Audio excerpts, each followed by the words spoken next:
Okay, this is a short tutorial on linking Gmail, Yahoo, Outlook through Einstein Connect or Sync into Salesforce. I'm missing the big picture, and anyway, so you can link 365, Yahoo, Gmail, Hotmail, anything you want. And then the question is, what kind of filters do you want? And I've had a lot of blowback from users. Management says, yes, we want to see everything. But here are the things to consider. One is blacklist.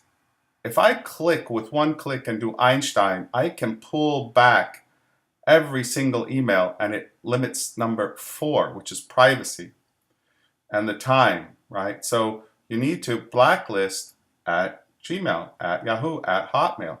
Everything is whitelisted and it'll get sucked into Salesforce if there's a Salesforce contact lead or information in it and link to it. Secondly, so think about the whitelist. Anything at Gmail, maybe anything at your company. So company to company email doesn't get linked. It's literally a click. Secondly, the calendar. Where's the moment of truth, right? Is it your Outlook calendar that's moment of truth, or the Salesforce calendar? How does it render enlightening? If somebody adds an appointment in Salesforce, does it reflect onto your Outlook, right? There are tools like Scheduly that work great. Third, let's think about linking into the past. I sucked all my Gmail into my email from 2007 by using Einstein, right? So all of a sudden I can data mine it and I can see what happened.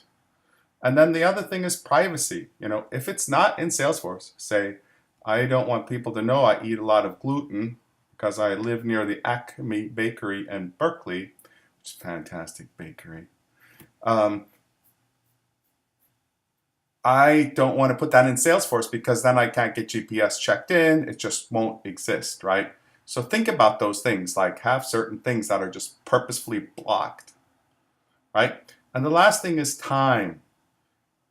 Everything syncs in time and also language, right? That's the sixth thing actually, which will be another video. So GMT is the time everything resets and things do it. But there's a new feature in Windows 19 that you can change your company time. And then it all syncs into Salesforce. And the last part is, you see that? Yeah, think about GDPR. When was it created? Do you have a right to email that person? Under what terms of GDPR can you email that person? When was the file created? Right? Do you have a right to be forgotten request? You need to blow those emails out. All the best. Thank you very much. Jürgen Lederhosen Salesforce, over and out.